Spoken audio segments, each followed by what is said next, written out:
लोग बात कर रहे थे आदेश 39 के अंतर्गत अंतर्वर्ती आदेशों के लिए,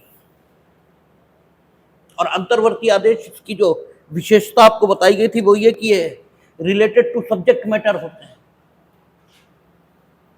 आदेश 39 नियम 6 और नियम 7 वहां एक प्रकार के अंतर्वर्ती आदेश दिए गए। नियम 6 कहता कि अगर जंगम संपत्ति है और प्रकृत्या ठीक है शीघ्रतया क्षयशील है, क्षयशील मतलब उस वस्तु का नेचर ही ऐसा है, वो स्वयं प्रकृति से ऐसी है कि शीघ्र ही समाप्त हो जाएगी। प्रकृत्या और शीघ्रतया क्षयशील है, और न्यायालय को लगता है कि उसका विक्रय कर दिया जाना बाद की परिस्थितियों में उचित होगा, तो उसके लिए आदेश दिया जा सकता है। आदेश 39 नियम 6 इसके अंतर्गत, और आदेश 39 नियम 7 कह रहा था कि अगर किसी वस्तु का निरोध, परिरक्षण या निरीक्षण किया जाना है वाद के उद्देश्यों की पूर्ति हेतु, तो for this purpose interim order could be issued.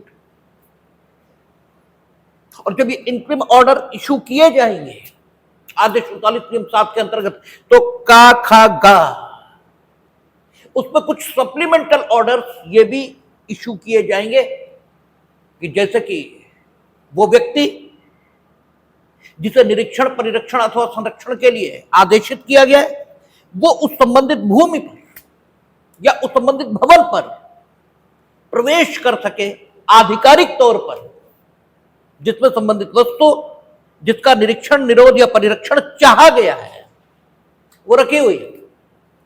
क्योंकि विदाउट दी सप्लीमेंटल ऑर्डर्स, ठीक है, those orders which are made by the court under order 39 rule 7, ठीक है, could not be obeyed effectively, ठीक है, वो किया ही नहीं जा सकता। जब हम जा ही नहीं पाएंगे उस स्थान तक तो निरोध, परिरक्षण अथवा निरीक्षण का तो कोई सवाल ही नहीं उठता। तो कल हमने कहा था कि का, खा और गा इसमें जो कुछ कहा गया, अर्थात जिन आदेशों को जारी करने की शक्ति न्यायालय को दी गई है वो सप्लीमेंटल प्रकार की है। अब आदेश 39 नियम 7 के बाद नियम 8 कहता आदेशों के लिए आवेदन सूचना के पश्चात किया जाए, यानी विरोधी पक्षकार उसे without notice these orders which will be made by the court under rule 6 or 7 will not be made। कहता है वादी द्वारा नियम 6 और नियम 7 के अधीन आदेश के लिए आवेदन वाद के संसिद्ध किए जाने के पश्चात किसी भी समय किया जा सकेगा। यू में अप्लाई, ठीक है, you may apply to get those orders, ठीक है, which could be issued by the court under rule 7 और 6। लेकिन आप अप्लाई करेंगे ये बात अलग हुई, और आदेश जारी कर दिया जाएगा ये बात अलग हुई। तो आप वाद के संसिद्ध किए जाने के पश्चात कभी भी अप्लाई कर सकते हैं, आवेदन दे सकते हैं कि रूल 6 या रूल 7 में आदेश जारी कर दिया जाए। लेकिन जो आदेश दिया जाएगा वो नियम 2 इसकी प्रक्रिया के अपनाए जाने के बाद ही कि प्रतिवादी द्वारा ऐसे ही आदेश के लिए आवेदन उपसंजात होने के पश्चात किसी भी समय किया जा सकेगा। अगर तो नहीं बल्कि आगे लिखी हो, क्योंकि बोथ पार्टीज, ठीक है, में apply for this type of orders. That is why rule 1 is related with plaintiff and rule 2 that is related with dependent. जिस दिन प्रतिवादी उपसंजात हो गया, ठीक है, और प्रतिवादी उपसंजात यह भी हो सकता है कि बात को, ठीक है, संस्थित किए जाने के समय न्यायालय में उपस्थित हो, यह भी हो सकता है, बाई चांस। ऐसा अक्सर नहीं होता, इसलिए आदेश 5 की व्यवस्था के मुताबिक जब उसे बुलाया जाएगा और जब वो अपीयर हो गया तो after the appearance of himself he could also apply, क्योंकि बोथ पार्टीज में अप्लाई। ठीक है, तो कहता कि जिस दिन वो अपियर हो गया उसके बाद किसी भी समय। फिर 3 कहता इस प्रयोजन के लिए किए गए आवेदन पर नियम 6 या नियम 7 के अधीन आदेश करने के पूर्व न्यायालय उसकी सूचना विरोधी पक्षकार को देने का निर्देश वहां के सिवाय देगा जहां यह प्रतीत हो कि ऐसा आदेश करने का उद्देश्य विलंब के कारण निष्फल हो जाएगा। यानी जनरल स्थिति यह रहेगी कि whenever the plaintiff has applied और डिपेंडेंट हैज अप्लाइड, तो जो विरोधी पक्षकार है उसको आवेदन की सूचना दी जाएगी ताकि वो ऑब्जेक्शन वगैरह दे, क्योंकि कभी भी सूचना देने के लिए नहीं दी जाती, वो तो किसी काम को करने के लिए दी जाती, तो सूचना दी जाएगी, इसी में अंतर नहीं है। कई बार मूर्खों की तरह कोई पूछ सकता है कि साहब जो है सूचना देने की बात है, ऑब्जेक्शन इनवाइट करने की बात कहां है? तो सूचना देने का मतलब ये है कि ऑब्जेक्शन इनवाइट करने के लिए सूचना दी जाएगी, ये लिखना जरूरी नहीं है भाई। अब जब किसी को सूचित कर रहे हैं कि तुम्हारे विरोधी पक्षकार ने यह आवेदन दिया है, तो क्यों सूचित कर रहे हैं? For what purpose? ठीक है, उद्देश्य क्या है? बोलते हम दोनों तरीके से, जैसे हम किसी कवि को सुन रहे थे, हास्य कवि, उन्होंने कहा कि आदमी अजीब उत्तर देता है, पूछो कहां जा रहे हो? बोले आटा पिसाने। जब आटा ही है तो पिसाने क्या जा रहे हो? ठीक है, गेहूं पिसवाने जा रहे हो, ये कहो तो बात ठीक। आप कह रहे हो आटा पिसवाने, तो आटा तो है वो, तो फिर पिसवाने क्या जा रहे हो? लेकिन दोनों तरीके से बोला जाता है। आटा पिसवाने यानी ये उद्देश्य परक कथन है। हमारे जाने का उद्देश्य क्या है? उद्देश्य परक ढंग से इस समय वक्ता अपनी बात रख रहा है। और गेहूं पिसवाने, ये क्रिया के पॉइंट ऑफ व्यू को, क्रिया के पॉइंट ऑफ व्यू से वक्ता अपना वक्तव्य ये दे रहा है। ठीक है, तो दोनों तरीके से बोला जाता है। तो जब उसने कहा कि नोटिस दिया जाएगा विरोधी पक्षकार को, तो काहे के लिए? फॉरवर्ड। इसका मतलब ये है कि यहां उद्देश्य परक कथन है, जो विधायिका ने लिखा है वो उद्देश्य परक। नोटिस दिया जाएगा अर्थात वो आए, और if he has any objection against that application, तो वो अपने ऑब्जेक्शन को न्यायालय के समक्ष रखे, और उसके बाद न्याय निर्णय के माध्यम से अगर न्यायालय को उचित लगता है तो आदेश नियम, तो आदेश 39 नियम 6 या 7 के अंतर्गत न्यायालय जो आदेश समुचित समझेगा जारी करेगा। लेकिन यह भी हो सकता है कि नोटिस देने के चक्कर में उन आदेशों का कोई मतलब ये बचे ही मत, जो नियम 6 या नियम 7 के अंतर्गत दिए जाने हैं। निरोध, परिरक्षण और संरक्षण होना तब तक वो नष्ट हो जाएगी चीज। निरोध होना तब तक वो दद्दिम फेंक देंगे, ढूंढे ही नहीं मिलेगी। ठीक है, आपका शीघ्रतया और प्रकृत्या क्षयशील है, जब तक तुम नोटिस दोगे तब तक नष्ट ही हो जाएगी, तो फायदा क्या होगा? तो अगर मामला आपातिक, तो सूचना बिना दिए भी उस प्रकार के आदेश किए जा सकते हैं, जैसे व्यादेशों के मामले में था कि नियम 3 कह रहा था कि जनरल स्थिति यह है कि यू मस्ट इन्फॉर्म, ठीक है, टू द अपोजिट पार्टी, और बिना नोटिस दिए सामान्यतः आप वैसा न करें वहां के सिवाय। तो इन शब्दों के साथ ये सुविधा दी गई थी कि अगर मामला आपातिक है तो आप कर भी सकते।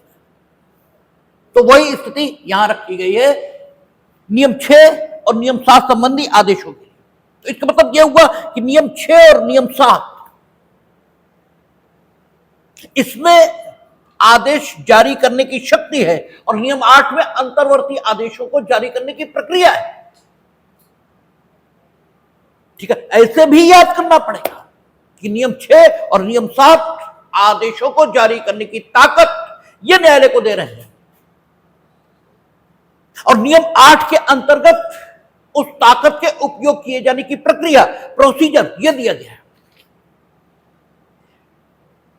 कि आप एप्लीकेशन आते ही अपोजिट पक्षकार को सूचित करेंगे, देन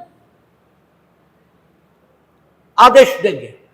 और अगर मामला आपत्तिक लगता है तो आप विदाउट नोटिस भी ऐसा कर सकते हैं। फिर आगे कहता है 9, जहां भूमि वाद की विषय वस्तु है उस पर पक्षकार का तुरंत कब्जा तुरंत कब्जा कब कराया जा सकेगा, भूमि शब्द का प्रयोग। और भूमि एक टेक्निकल शब्द है, ठीक है। भूमि के अनेकों अर्थ लिए जाते हैं और विभिन्न विधियों में भूमि के अलग अलग अर्थ हो जाएंगे। जो राजस्व संबंधी विधियां हैं उनमें भूमि का अर्थ हो जाता है कृषि योग्य भूमि, क्योंकि भूमि कृषि योग्य भी हो सकती है, भूमि आवासीय हो सकती है, भूमि व्यवसायिक हो सकती है, भूमि औद्योगिक हो सकती है, कहते इंडस्ट्रियल एरिया। तो वहां की भूमि में कोई विशेषता तो नहीं आ जाएगी। कैंटोनमेंट एरिया, रेलवे की भूमि है तो भूमि नेचर अलग अलग है और प्रत्येक प्रकार की भूमि को शासित करने के लिए जो नियम बने हुए हैं वो भी अलग अलग है। जो नगर निगम की भूमि पर हो सकता है वो कैंटोनमेंट की भूमि पर नहीं हो सकता। जो खेती योग्य भूमि के बारे में संभव है वो व्यवसायिक भूमि या औद्योगिक भूमि या आवासीय भूमि इसके संबंध में संभव नहीं है। तो इसके भूमियों के अनेक प्रकार हैं और उनको शासित करने की विधियां ये भी अलग अलग। आवासीय, औद्योगिक, व्यवसायिक इस प्रकार की भूमि है तो उसके संबंध में न्याय निर्णय का हक सिविल कोर्ट को। अगर रक्षा संपदा है, डिफेंस लैंड है तो हो सकता सिविल कोर्ट को न भी हो, वैसे है लेकिन हो सकता न भी हो। कैंटोनमेंट बोर्ड की भूमि है, रेलवे की भूमि है, सबके अलग अलग कानून हो सकते हैं, सबके बारे में अलग अलग स्थिति हो सकती है और ये चीजें समझ लेनी चाहिए बेसिक तौर पर, अन्यथा बहुत दिक्कत होती है। हमें तो बहुत ही हुई, समझ में नहीं आता था कि हिंदू लॉ में भी सक्सेशन है और सब लैंड लॉ में भी सक्सेशन है। कब हिंदू लॉ का लागू होगा, कब लैंड लॉ का लागू होगा, क्योंकि बेसिक फर्क ही नहीं मालूम कि सब वहां भूमि कृषि योग्य है और यहां जो भूमि होगी वो आवासीय, औद्योगिक, व्यवसायिक कुछ भी हो, यहां अलग ढंग की बात। मुस्लिम लॉ भी सक्सेशन, मुस्लिम लॉ में भी सक्सेशन, हिंदू लॉ में भी सक्सेशन और कृषि योग्य भूमि में भी सक्सेशन। और टिप्पणी करने को आ जाता था कि साहब जो है टिप्पणी कीजिए कि भूमि विधियां सेकुलर हैं, धर्मनिरपेक्ष है। अब समझ में नहीं आ रहा कि क्या लिखें, क्योंकि भूमि विधियां सब पर समान रूप से लागू हो रही इसलिए वो धर्मनिरपेक्ष है, चाहे हिंदू हो, चाहे मुसलमान हो, चाहे ईसाई हो, चाहे कोई हो। अगर वो भूमिधर है और मरा है तो बस केवल एक कैटेगराइजेशन देखा जाएगा, पुरुष भूमिधर है या स्त्री भूमिधर है, और उसकी श्रेणी देखी जाएगी कि संक्रमणीय अधिकारों वाला है, संक्रमणीय अधिकारों वाला है, आसामी है या सरकारी पट्टेदार है, और उसके अकॉर्डिंगली सक्सेशन चलेगा। हालांकि भूमिधरी का प्रकार इसके आधार पर नहीं बल्कि स्त्री और पुरुष के आधार पर ही चलेगा।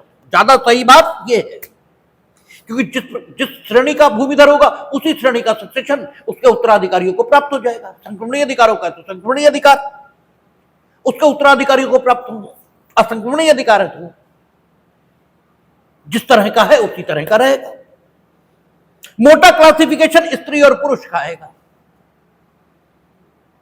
लेकिन कृषि योग्य भूमि को छोड़कर जो उसकी संपत्ति है वो आवास है, उद्योग है, व्यापार है, कुछ भी है, उसके संबंध में सक्सेशन उसका स्वीय विधि, उसका personal law. Personal law meaning thereby जिससे वो शासित हो रहा है, जैसे हिंदुओं के लिए हिंदू लॉ, मुस्लिमों के लिए मुस्लिम लॉ। अब यूसीसी आ जाए, ठीक है, आपका कॉमन सिविल कोड आ जाए, यूनिफॉर्म सिविल कोड आ जाए, तब बात अलग हो जाएगी। फिलहाल तो स्थिति यही है, लेकिन ये बात समझ में नहीं आती थी। तो इसलिए जरूरी है कि ये समझ लिया जाए कि भूमियों के अनेक प्रकार हैं। अब ये बात हो सकता है यहां आपको उपयोगी न लग रही हो तो कान बंद कर लो, ठीक है। ये सोच लो कि वो तो आदेश 39 तो जब बताएंगे तब सुनेंगे, अभी तो नुमाइश की बात सोचो। और यही पूछ दिया जाएगा किसी दिन, ठीक है, तब आराम से हड़ताल बजाओ, क्योंकि हम जो भी बोल रहे हैं वो रिलीवेंट ही बोल रहे हैं। भाई बेंथम का जैसे कहना है कि कानून तो एक ही है, एक है, एक मतलब एक है, सिविल क्रिमिनल सब एक ही है। कानून कानून अलग अलग नहीं है। वो कहता इंडिविजुअलाइजेशन ऑफ लॉ, विधि का अकेलाकरण, ये तो हम इसलिए करते हैं ताकि हम ये जान सके कि ये विधि के समूह में शामिल करने योग्य है या नहीं, अर्थात ये वाकई इनफैक्ट विधि है भी या हमने अनावश्यक भूलवश इसे विधि मान लिया है, इसलिए हम इंडिविजुअलाइजेशन ऑफ द लॉ करते हैं। उनका कानून तो एक ही है, लॉ ऑफ कॉन्ट्रैक्ट हम इसलिए उठाते हैं अलग से कि हम ये देख सके कि वाकई ये लॉ ही है, संविधाओं से संबंधित, ये संविधाओं से संबंधित लॉ नहीं है, हमने भूलवश इसे लॉ समझ लिया। और जब इसका परीक्षण हम करेंगे तो वो परीक्षण के 10 प्रकार बताता है कि कोई भी कानून होगा तो उसमें 10 ये चीजें मिलेंगी, ठीक है, जो आपको बताई थी कि उसका एक टाइटल होगा, उसका एक प्रवर्तन का क्षेत्र होगा, उसकी एक प्रवर्तन की विषय वस्तु होगी, ठीक है, ऐसे करके उसने 10 चीजें बताई हैं कि ये 10 लक्षण मिलेंगे। तो कहता इंडिविजुअलाइजेशन ऑफ द लॉ, ये तो हम इसलिए करते हैं ताकि हम ये जान सकें कि जिसे हम कानून के तौर पर पढ़ रहे हैं वाकई वो कानून है भी, क्योंकि कानून इनफैक्ट क्या है, मानव आचरण को विनियमित करने वाला नियम, ठीक है, ह्यूमन कंडक्ट को रेगुलराइज, इसे करने के लिए जो नियम बनते हैं उसी को कानून कहते हैं। लेकिन कानून सिर्फ अकेला ऐसा नियम नहीं है जो ह्यूमन कंडक्ट को रेगुलराइज करता हो, अन्य नियम भी हैं जो ह्यूमन कंडक्ट को रेगुलराइज करते हैं। वो नियम कौन से हैं? फैशन संबंधी, जब तुम शादी में जाते हो तो बरमूडा और टी शर्ट पहन के नहीं चले जाते, ठीक है, तब तुम मार वो जो बैंड मास्टर कपड़े पहनते हैं वैसे कपड़े पहनकर जाते हैं, ठीक है। कुछ लोग तो अगर उनकी शादी हो रही हो तो जादूगर जैसे कपड़े पहनता है, जैसे पीसी सरकार को कभी देखोगे चमकीले कपड़े पहने हुए वैसे को कपड़े पहन लेते हैं, और वो कपड़े पहन के तुम रोज नहीं घूमते हो, तुम तो कहा जाए कचहरी जाओ वैसे कपड़े पहन के तो गए तो वहां लोग हंसेंगे, ठीक है, वहां जेंटलमैन लुक चाहिए, ठीक है। तो फैशन संबंधी नियम है जो ह्यूमन कंडक्ट को रेगुलराइज कर रहा है, ठीक है। ये ह्यूमन कंडक्ट है, तुम कौन से कपड़े पहनोगे इसे कौन रेगुलराइज कर रहा है? तुम नहीं, फैशन संबंधी नियम वो रेगुलराइज कर रहा है। ऐसे सदाचार के नियम है, किसी ने नहीं कहा कि अगर बड़े खड़े हो तो तुम कुर्सी पर धम्म से बैठ जाओ तो तुम्हें कोई सजा हो जाएगी, ऐसा कुछ नहीं है, कोई सजा नहीं होगी। हो सकता बड़े हमारे जैसे होंगे तो उठ के भी चले जाएंगे कि तुम ही बैठ लो यार, कहा क्या हमको छोटे थोड़े हुए जा रहे हैं, ठीक है। लेकिन ये सदाचार संबंधी नियम है जो ह्यूमन कंडक्ट को रेगुलराइज कर रहा है, और विधि का नियम ये भी ह्यूमन कंडक्ट को रेगुलराइज कर रहा है। तो these are several type of rules, अनेक प्रकार के नियम है। इनमें से हम कैसे जाने कि कौन सा नियम विधि का नियम? इसके लिए वो बेंथम कहता है कि इंडिविजुअलाइजेशन ऑफ द लॉ करना पड़ता है, विधि का अकेलाकरण करना पड़ता है, फिर हमें देखना पड़ता है कि ये जो विधि है जिसको विधि का नियम कह रहे हैं इसमें ये 10 विशेषताएं जो हम बता रहे हैं जो लॉ की होती हैं वो मौजूद हैं या नहीं। और तो सबसे प्रमुख विशेषता क्या? जो संप्रभु का समादेश होना चाहिए, जो अनुशासित से समर्थित, ये होना चाहिए प्रमुख विशेषता। और बाकी और भी विशेषताएं उसने बताई है। जब ये मिलेंगी तब ये कहा जाएगा कि यस, ये है विधि का नियम। और वो ऐसा करना क्यों चाहता है? क्योंकि बेंथम, उसका दर्शन क्या है? उपयोगितावाद। वो यूटिलिटेरियन है, वो सिर्फ वही काम करना चाहता है जो उपयोगी है। हालांकि उपयोगिता की उसकी परिभाषा बड़ी फिजिकल है। उपयोगी वो भी होता है जो मन को शांति दे। इसलिए विज्ञान ही उपयोगी नहीं है, धर्म भी उपयोगी है, क्योंकि धर्म मन की शांति को सुनिश्चित करता है, विज्ञान आपके शरीर की आराम को सुनिश्चित करता है। और गहरे देखें तो विज्ञान आपको कभी आराम नहीं दे सकता। अगर धर्म इसे हटा दिया जाए, आदमी अत्यंत विपन्न अवस्था में, बताते ना, सिकंदर आ रहा है, रास्ते में लेटा है एक आदमी, और सिकंदर कह रहा है कि तुम मांगो हमसे। वो कहते क्या मांगे, तुम खुद ही फकीर हो, क्या मांगे तुमसे? उन्हें हम फकीर, हम सम्राट। तो उसने कहा कि जो फकीरी है इसकी ऑब्जेक्टिव डेफिनेशन है, सब्जेक्टिव नहीं। किसी के पास क्या है इससे मतलब नहीं है। अगर किसी के पास मांग है तो वो मांग किस चीज से संबंधित है इससे मतलब नहीं। वो आदमी फकीर ही है जिसके पास मांग है। बड़ी मांग बड़ा फकीर, छोटी मांग छोटा फकीर। और तुम्हारे पास मांग है, तुम करोड़ों नहीं लेकिन हजारों सैकड़ों मील से चलकर आ रहे हो अपनी मांगों की आपूर्ति, तो फकीरी तो। और राजा कौन? जिसके पास कोई मांग नहीं, हमें कुछ भी नहीं चाहिए, न तुमसे चाहिए न किसी से चाहिए। बस तुम इतना ही कर दो कि जो धूप मेरे ऊपर आ रही है बस इससे हट जाओ, थोड़ा हमें दिक्कत हो रही, बस इतना ही कर दो। और धूप तुम नहीं दे रहे। तो ये मन की अवस्था है।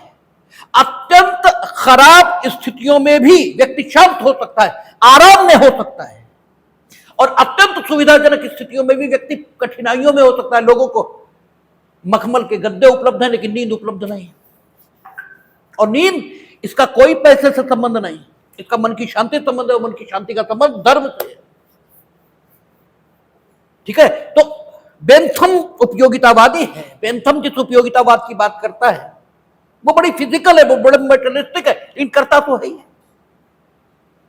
तो बेंथम उपयोगितावादी है। बेंथम ये चाहता है कि हम लायर की परिभाषा में आने वाले लोगों को, लायर की परिभाषा में नहीं जिसमें जज, एडवोकेट, विद्यार्थी, टीचर सब आएंगे, इनके लिए ये निश्चित कर दें कि लॉ क्या है, ताकि वो सिर्फ उस पर अपना ध्यान केंद्रित कर सके जो law teacher, law student, advocate या जज होने के नाते उनके लिए उपयोगी। ये बेंथम चाहता है। दैट इज वाई वो इंडिविजुअलाइजेशन ऑफ द लॉ की बात करता है। तो भूमि ये अनेकों प्रकार की हो सकती है, लेकिन अक्सर जब भूमि किसी कानून में लिखी हो तो वहां उसका संबंध खेती योग्य भूमि से होता है, अर्थात ऐसी भूमि से होता है जिस पर राजस्व देय है। ठीक है, सरकार को राजस्व देय है, क्योंकि कृषि योग्य भूमि उसके स्वामी नहीं होते आप, उसके भूमिधर होते हैं। वो भूमि सिर्फ आपके पास है, स्टेट उसका मालिक है। आपकी आवासीय औद्योगिक भूमि आपकी होती है। आवासीय औद्योगिक भूमि के आप स्वामी होते हैं, और कृषियों की भूमि के आप धारक होते हैं। ठीक है, आपकी चीज हमने धारित कर ली तो हम उसके स्वामी नहीं हो गए, हम सिर्फ उसके धारक हैं, मियर होल्डर हैं, बस, इसके अलावा कुछ नहीं। तो वहां भूमि धर कहा है और वहां स्वामी कहा है। इसका मतलब आपकी स्थिति दोनों संपत्तियों के संबंध में अलग अलग है। इसलिए जो परम स्वामी है राज्य, वो कृषि योग्य भूमि जब आपको धारण करने के लिए देता है तो शर्तें लगाता है, और अगर आप उन शर्तों का पालन नहीं करेंगे तो भूमि राज्य सात हो जाएगी। राज्य सात होने का मतलब क्या है? राज्य उसे वापस ले लेगा। विभिन्न शर्तें लगाता है राज्य। आप 12.5 एकड़ से ज्यादा भूमि किसी भी ढंग से हासिल नहीं करोगे,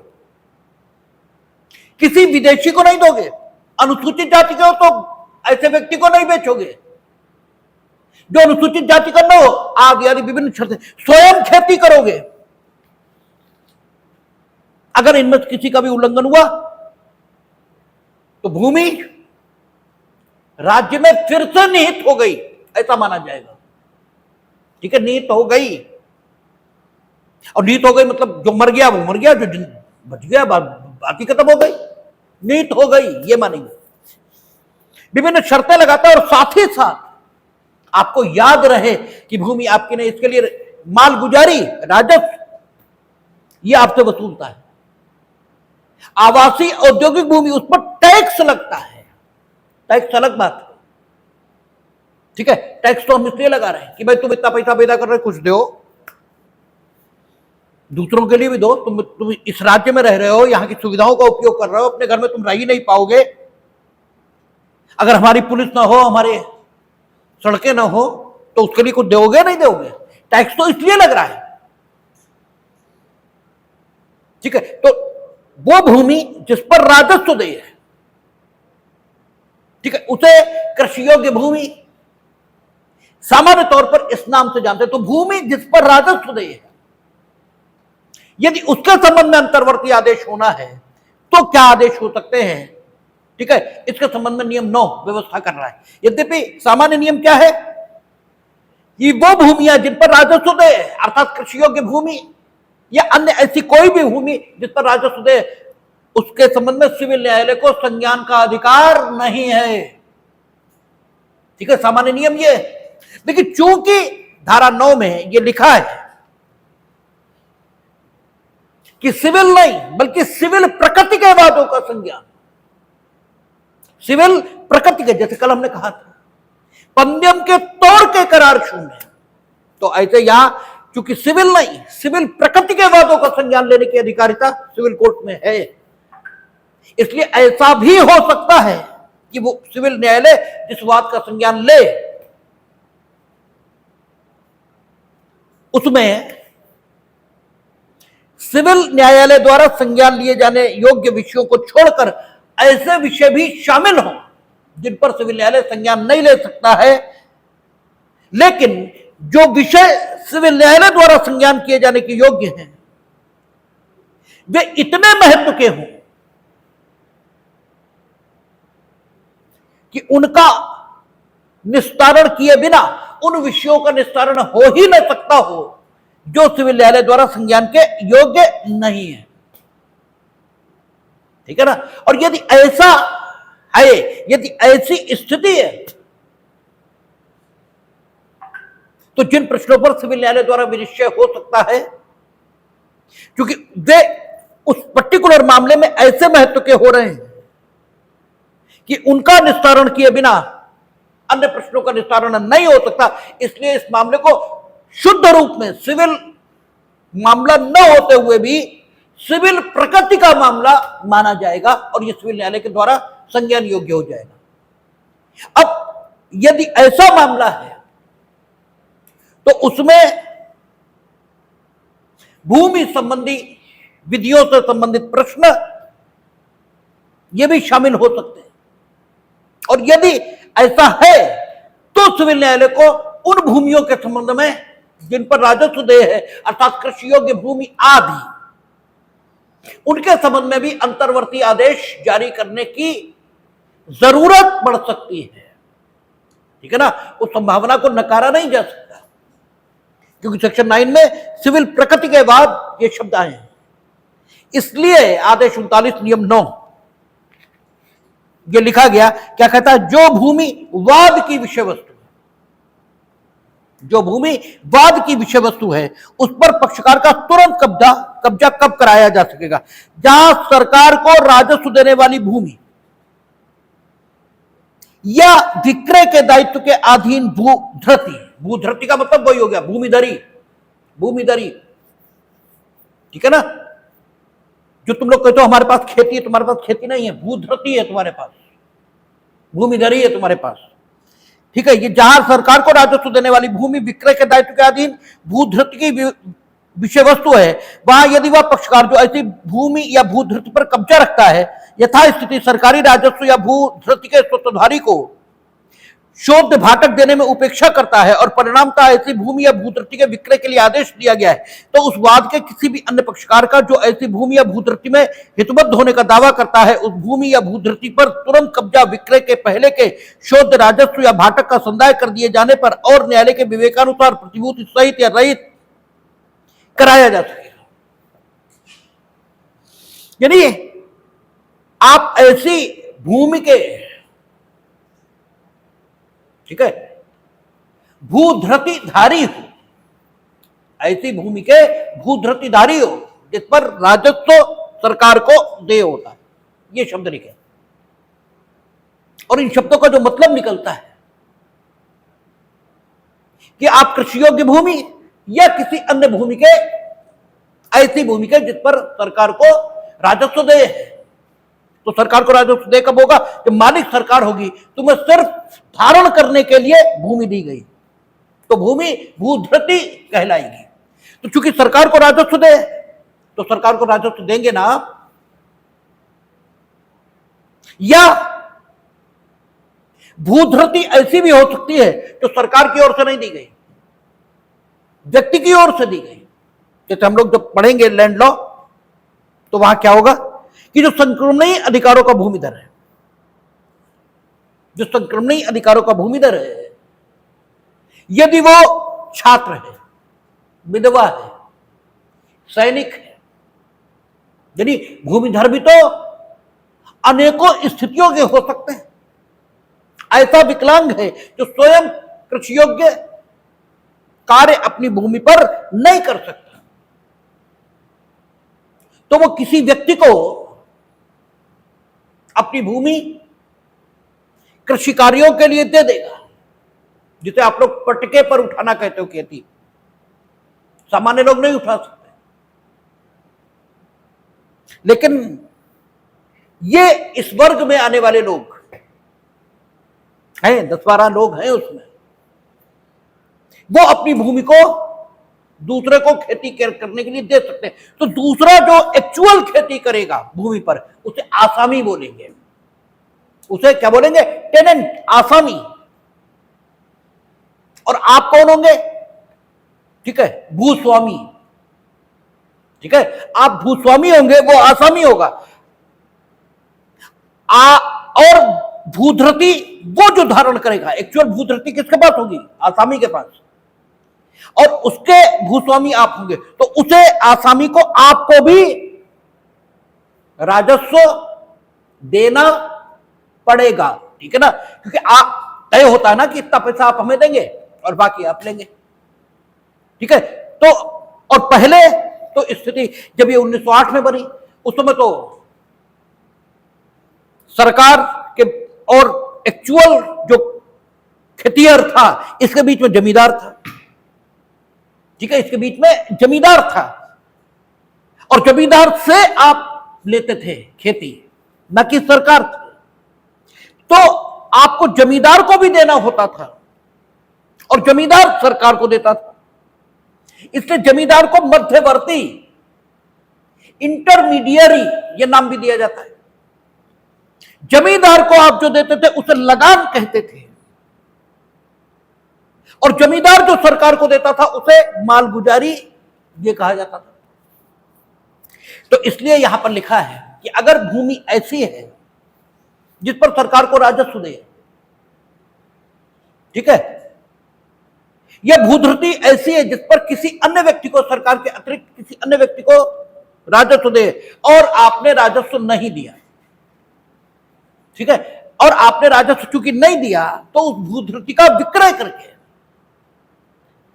राजस्व को वसूला जाना है। हम आपको तो नहीं देंगे, इसका विक्रय कर देंगे, हमारे पैसे जो देगा, ठीक है, उसे दे देंगे। भाई हमें तो किसी ना किसी को देनी है, वो तुम करो या कोई और करे, लेकिन और करेगा तो तुम्हें तो नुकसान होगा। तो अगर सरकार को या किसी व्यक्ति को राजस्व देना था किसी भूधृति पर, वो उसने नहीं दिया, तो और न देने के कारण वो भूधृति विक्रय किए जाने के लिए प्रपोज्ड है, प्रस्थापित है। तो उस भूधृति में कोई अन्य यदि है जो हित रखने का दावा करता है, आपका बेटा हो सकता है, आपका भाई हो सकता है, कोई भी हो सकता है, वो अगर उस रकम को दे देता है जो राजस्व की बकाया हो गई है, तो उस व्यक्ति को कब्जा दिलाने के लिए एक अंतरिम आदेश न्यायालय के द्वारा किया जा सकता है ऐसी भूमि पर। ठीक है, यही वो कह रहा है कि जहां सरकार को राजस्व देने वाली भूमि, जहां सरकार को राजस्व देने वाली भूमि या विक्रय के दायित्व के अधीन भूधृति, या विक्रय के अधीन दायित्व के अधीन भूधृति, यानी जमींदार को लगान देना था, नहीं दिया आपने, ठीक है, या आप आसामी है, भूस्वामी को लगान देना था भूधृति का, आपने नहीं दिया, ठीक है ना, और इसलिए विक्रय के अधीन भूमि आ गई है, भूमि यानी भूधृति आ गई है। तो कहता है जहां सरकार को राजस्व देने वाली भूमि या विक्रय के दायित्व के अधीन भूधृति वाद की विषय वस्तु है। ठीक है, वाद की विषय वस्तु क्या है? राजस्व देने वाली भूमि या विक्रय, जो आपका विक्रय के दायित्व के अधीन भूधृति, ये वाद की विषय वस्तु है। वह यदि वह पक्षकार जो ऐसी भूमि या भूधृति पर कब्जा रखता है, ठीक है, यथास्थिति सरकारी राजस्व या भूधृति के स्वत्वधारी को शोध भाटक देने में उपेक्षा करता है। यानी जिसके पास कब्जा है वो क्या करता है? भूस्वामी को यानी भूधारी को या सरकार को वो राजस्व देने में उपेक्षा करता है जो उसे देना पड़ेगा। ठीक है ना। और परिणामतः हुआ क्या है? खेत, तुम कहते हो कि खेत से हमारा मार्गाधिकार है और हम कहते हैं नहीं, तो ऐसी भूमि या भूधृति वाद की विषय वस्तु है जिस पर सरकार को राजस्व दे या भूस्वामी को, ठीक है, राजस्व दे, और कब्जा मेरा है और हमने उसके लिए राजस्व नहीं दिया है। ठीक है, तो कहता है यथास्थिति सरकारी राजस्व या भूधृति के स्वत्वधारी को शोध भाटक देने में उपेक्षा करता है। और परिणामतः ऐसी भूमि या भूधृति के विक्रय के लिए आदेश कर दिया गया। ठीक है, तो राजस्व न्यायालय उस भूधृति के या भूमि के विक्रय के लिए आदेश कर देंगे। ठीक है, क्योंकि आपने तो दिया नहीं। और वाद की विषय वस्तु, वाद की, देखिए दो अलग अलग मामले चल रहे हैं। वाद की विषय वस्तु सिविल न्यायालय के समक्ष जो वाद चल रहा है उसमें वाद की विषय वस्तु ऐसी भूमि या भूधृति है जिसमें सरकार को या भूस्वामी को राजस्व दे, मार्गाधिकार क्लेम हो गया एक खेत पर से, तो वाद की विषय वस्तु खेत हो गया। लेकिन यह मुकदमा चलेगा सरकार के, ये मुकदमा चलेगा सिविल कोर्ट के पास। और तब तक तुमने क्या किया? तुमने यानी जो कब्जा रखता था उस खेत पर जिस पर मार्गाधिकार का दावा हुआ है, उसने वो राजस्व ही नहीं दिया जो सरकार को देता या भूस्वामी को देता।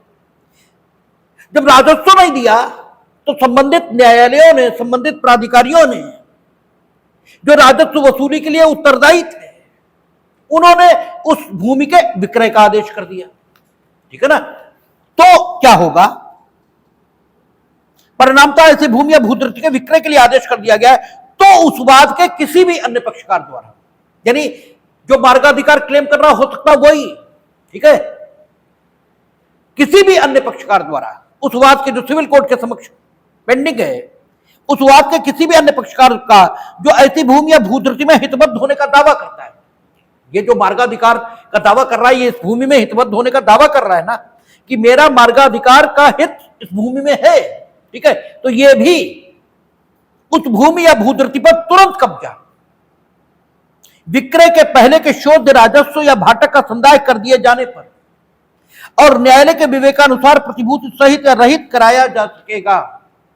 ये अगर तत्काल जितना भू राजस्व का बकाया है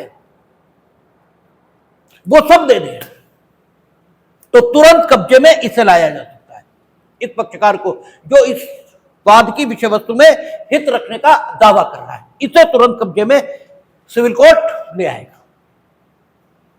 ठीक है, आगे कहता है और इस प्रकार संदत्त रकम को उस पर ऐसी दर से ब्याज सहित जो न्यायालय ठीक समझे, न्यायालय अपनी डिक्री में व्यतिक्रमी के विरुद्ध अधिनिर्णित कर सकेगा और इस प्रकार संदत्त रकम को उस पर ऐसी दर से ब्याज सहित जो न्यायालय आदेश करे, लेखाओं के किसी ऐसे समायोजन में जो बाद में पारित डिग्री द्वारा निर्दिष्ट किया गया हो, प्रभावित किया जाएगा। ठीक है, क्या करेगा न्यायालय? इसने रकम देके उस भूमि पर कब्जा तत्काल ले लिया। अब जब न्यायालय डिग्री पारित करेगा, ठीक है, तो वो ये भी कह सकता कि मार्गाधिकारी ने है और ये भी कह सकता है मार्गाधिकार नहीं है। ठीक है, डिग्री जरूरी नहीं है, उस पक्षकार के पक्ष में ही जाएगी जिस पक्षकार ने इस भूमि को विक्रय से बचाया। ठीक है, क्योंकि उसने विक्रय से बचाया, पैसा तुरंत दे दिया, इसलिए कब्जे में तो हम तुरंत ले आए उसे। लेकिन उसने ये प्रतिभूति भी ले ली थी कि अगर तुम्हारे खिलाफ ऑर्डर होता है तो तुम छोड़ोगे कब्जा। प्रतिभूति सहित या रहित लिखा है, कब्जे में तो हमने तुरंत कर दिया उसे। लेकिन जब हम डिग्री पारित करेंगे तो ये जो खर्चे हैं बाद के, डिग्री में क्या क्या होगा, बाद के खर्चे धारा 35 के मुताबिक अलग दिखाए जाएंगे।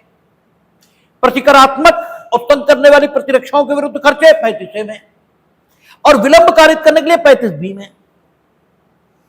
तो जो बाद के खर्चे हैं वो तो आवश्यक है, दिलाई जाएंगे। तो जो डिग्री पारित होगी, तो अगर डिग्री इसी के पक्ष में जिसने पैसा जमा किया था, तो इसे दो खर्चे मिलने चाहिए।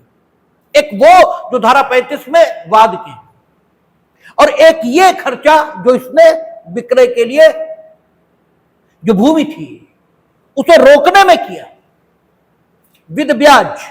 ठीक है, भूमि उसी को मिलेगी, मार्गाधिकार तुम्हें मिलेगा। अरे भाई, तुम मार्ग अधिकार तो लोगे, भूमि थोड़ी ले लोगे। ठीक है, तो ये दो हेड में इसे खर्चा मिलेगा। और अगर डिग्री इसके खिलाफ है, ठीक है, अगर डिग्री इसके खिलाफ है तो क्या होगा, डिग्री तो इसके खिलाफ है, डिग्री इसके खिलाफ है, ये तो कहना ठीक नहीं, सूट तो डिसमिस हो गया, सूट तो डिसमिस हो गया, ये अपनी बात को साबित नहीं कर पाया। लेकिन इसके पक्ष में एक निष्पादन योग्य आदेश दिया जाएगा। और वो निष्पादन योग्य आदेश कौन सा होगा कि वो जो खर्चे इसने दिए वो इसे वापस मिले। ठीक है, और ऐसी दशा में इसके पक्ष में चूंकि एक निष्पादन योग्य आदेश होगा तो भी ये डिग्रीदार कहलाएगा। ठीक है, क्योंकि डिग्रीदार की डेफिनेशन में दोनों है, और डिग्री वादी या प्रतिवादी यानी जो पार्टी ऑफ द सूट है उसके पक्ष में पारित हो सकती है। तो पार्टी ऑफ द सूट चूंकि यह है और इसके पक्ष में निष्पादन योग्य आदेश है, इसलिए डिग्रीदार भी माना जाएगा। ठीक है, तो यह भी इसके उसमें दिया जाएगा। अच्छा, और इस पर ब्याज भी दिलवाया जाएगा। और अगर दोनों के बीच कोई अकाउंट पाया जाए, दोनों पक्षकारों के बीच, तो उसमें ये समायोजित की जाएंगे खर्चे। ठीक है ना, ये सारी स्थिति इसमें रहेगा। फिर तो इंट्रीम ऑर्डर कहां कहां है, 6, 7, 9 और 10, 8 नहीं। ठीक है, 8 नहीं, 10 में क्या करा, न्यायालय में धन आदि का जमा किया जाना। धन आदि, इसका मतलब धन के अलावा भी चीजें न्यायालय में जमा की जाएं, इसका निर्देश दिया जा सकता है। यह कहा जा सकता है कि चीजें न्यायालय में जमा करिए, जब कभी ऐसा करना न्यायालय को उचित लगता है तो कहता है। और न्यायालय को उचित लगे इसके लिए आप एप्लीकेशन भी दे सकते हो न्यायालय को, सुमोटो, स्वतः उचित ये भी लग सकता है कि अमुक चीज न्यायालय में जमा होनी चाहिए। कोई जरूरी नहीं है कि साहब वो स्वतः ही करें, एप्लीकेशन देकर हम याद दिला सकते हैं कि भाई आप इस चीज को जमा करा लें तो बेहतर रहेगा। कहता है जहां वाद की विषय वस्तु धन या ऐसी कोई अन्य चीज है जिसका परिधान किया जा सकता है, यानी मूवेबल है, इमूवेबल नहीं है, जिसका परिधान किया जा सकता है, यह धन है वाद की विषय वस्तु, और उसका कोई भी पक्षकार यह स्वीकार करता है कि वह ऐसे धन या अन्य चीज को किसी अन्य पक्षकार के न्यासी के रूप में धारण किया। ठीक है, यह कहना है हमारा कि ये संपत्ति अमुक मठ की है, मेरी नहीं है। ठीक है, हमारा दावा यह है कि ये जो संपत्ति मेरे पास है ये अमुक मंदिर के देवता की है, मेरी नहीं है। लेकिन अमुक मंदिर के देवता का प्रबंधक, अमुक मंदिर का प्रबंधक होने का दावा दो लोग कर रहा, ए भी कर रहा, बी भी कर रहा। ठीक है, हम ये किसे दें? ए को दे दें, बी को दे दें, किसे दें? मेरा अपना दावा, उसमें संपत्ति में कुछ भी नहीं। हम ये स्वीकार कर रहे हैं कि ये संपत्ति न्यास के तौर पर, न्यासी के तौर पर हम धारित कर रहे हैं। न्यासी, न्यास क्या होता है या कभी फिर मन होगा तो समझाएंगे। मोटे मोटे में आप समझ लेंगे न्यासी और न्यास कि जब आप किसी अन्य के लिए कोई संपत्ति धारित करते हैं तो आप उस संपत्ति को न्यासवत धारित करते हैं, न्यास में धारित करते हैं। ठीक है ना, आप न्यासी हैं उस संपत्ति के। जैसे कहा जाता है ना कि राजा मर्यादा का न्यासी है, अच्छी जो परंपराएं विकसित होकर आई हैं उनका वो न्यासी है, उसका ये धर्म है कि वो थाती सुरक्षित रहे, वो संस्कृति की थाती सुरक्षित रहे, ये उसका दायित्व है। ठीक है, तो आप न्यासी के तौर पर कोई संपत्ति धारित करने का दावा करते हैं, इसका मतलब यह हुए कि आप उस संपत्ति में किसी हित का दावा नहीं करते, सिर्फ ये कहते हैं कि हमने ये संपत्ति किसी अन्य के लिए धारण कर रखी है। लेकिन वो अन्य कौन है, इसको लेकर विवाद है। मेरे पास ये संपत्ति अमुक व्यक्ति के उत्तराधिकारियों की, अमुक व्यक्ति के उत्तराधिकारियों की, और अमुक व्यक्ति के उत्तराधिकारी वसीयती भी हो सकते हैं और निर्वसीयती भी हो सकते हैं। अगर वसीयती और निर्वसीयती दोनों हैं तो वसीयती उत्तराधिकारियों को प्राथमिकता मिलेगी। मेरे पास मिस्टर ए के उत्तराधिकारियों की यह संपत्ति है, हमें जो मिस्टर ए के उत्तराधिकारी होंगे, उनके सक्सेसर्स होंगे, उन्हें यह संपत्ति देनी है। मिस्टर ए के 5 पुत्र हैं, लेकिन एक व्यक्ति है वसीयत दिखा रहा है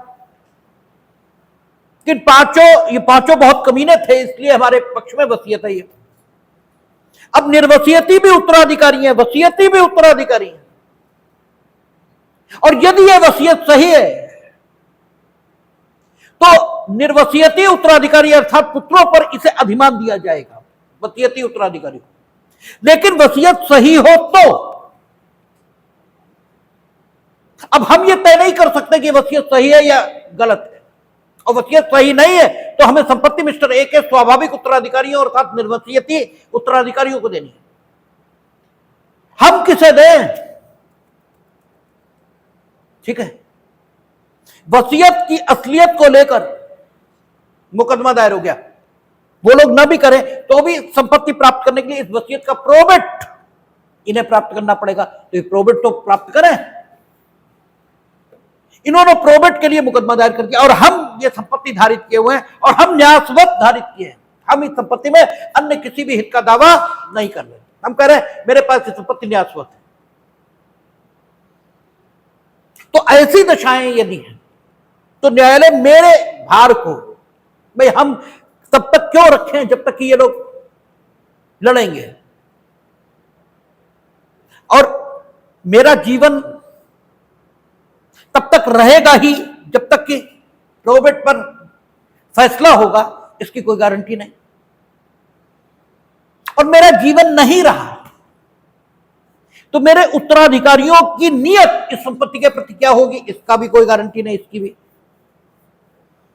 और अगर उनकी नियत ठीक न रही इस संपत्ति के प्रति तो अनावश्यक वो भी विवाद में पड़ेंगे, क्योंकि ऐसा तो होगा नहीं, ये बड़े सीधे लोग होंगे, सीधे इतने दानी और त्यागी प्रकृति के हो तो लड़ाई क्यों रहे, और ये चोर नहीं होंगे, इसकी भी कोई गारंटी नहीं। तो अननेसेसरी ये मुकदमे लिखाएंगे और हमारे उत्तराधिकारी अपने। इस बात की भी संभावना और इस बात की भी है कि वो लोग भी, देर होगा उन्हें भी। तो एक अच्छी स्थिति यह होगी कि हमें आदेशित कर दिया जाए कि संपत्ति न्यायालय में जमा करो। भाई तुम तो केवल न्यासवत धारण करने की बात कर रहे थे, तुम्हारा तो कोई हित, तुम दावा ही नहीं कर रहे उसमें कोई हित है, तो आपके किसी हित पर न्याय निर्णय होना ही नहीं है, बस एक होल्डर चाहिए जो सम्यक तरीके से उस संपत्ति को उस समय तक के लिए धारित कर सके जब तक कि इसके असली अधिकारी का निर्धारण हो सके। तो न्यायालय एक सतत कायम रहने वाली संस्था है, वो एक इंस्टीट्यूशन है तो सतत कायम रहेगा, तो उसमें जमा कर दिया जाए तो कोई दिक्कत वाली बात नहीं। तो इसीलिए वो कह रहा है कि जहां वाद की विषय वस्तु धन या कोई ऐसी अन्य चीज है, वाद की विषय वस्तु धन या कोई ऐसी अन्य चीज है जिसका परिधान किया जा सकता है और उसका कोई भी पक्षकार यह स्वीकार करता है कि वह ऐसे धन या ऐसी अन्य चीज को किसी अन्य पक्षकार के न्यासी के रूप में धारण किए हुए, क्योंकि प्रोबेट के लिए जो मुकदमा आएगा या जो वसीयत की असलियत के लिए प्रश्नगत मुकदमा आएगा उसमें हम भी पक्षकार तो होंगे ही, क्योंकि हम उचित पक्षकार हैं। हम उचित पक्षकार हैं। पक्षकार तो दोनों होते हैं ना, नेसेसरी, आवश्यक और उचित। उचित वे जो न्याय निर्णय में सहायता करें तो हम तो उचित पक्षकार उसमें होंगे ही होंगे। हम ये बताएंगे कि हाँ हमने धारण कर रखी है वस्तु और अधिकारी के लिए धारण कर रखी है, ठीक है। तो वहां वह ऐसे धन या ऐसी अन्य चीज को किसी पक्षकार के न्यासी के रूप में धारण की है या वह अन्य पक्षकार की है या अन्य पक्षकार को शोध्य है। हम ये तो स्वीकार ही कर रहे कि अन्य पक्षकार की है, अन्य पक्षकार यानी जो अधिकारी हो या अन्य पक्षकार जो अधिकारी हो उसे हमसे ये चीज ड्यू है, शोध्य है। वह न्यायालय अपने अतिरिक्त निर्देश के अधीन रहते हुए, अपने अतिरिक्त निर्देश के नहीं, बाद में वो ये भी फैसला कर सकता है कि हमारे बैंक में जमा करो, न्यायालय में नहीं बैंक में जमा करो, उसकी रसीद लाके दाखिल करो, ऐसी भी चीजें हो सकती हैं। वहां न्यायालय अपने अतिरिक्त निर्देश के अधीन रहते हुए यह आदेश दे सकेगा कि उसे न्यायालय में जमा किया जाए या प्रतिभूति सहित या रहित ऐसे अंतिम नामित पक्षकार को परिदत्त किया जाए, ठीक है ना। जैसा जिसे भी देने संबंधी आदेश को करना उचित समझे उसे देने का आदेश कर सकेगा। तो आपका जो अंतर्वर्ती आदेश आए 6, 7, 9 और 10, 8 में 6 और 7 के लिए प्रक्रिया, 6 और 7 के लिए, 9 और 10 के लिए नहीं, 6 और 7 के लिए। यह आपका आदेश 39। अब आदेश 40। तो हमें लगता है कि सोमवार को ही शुरू करना चाहिए, कहां देखेंगे।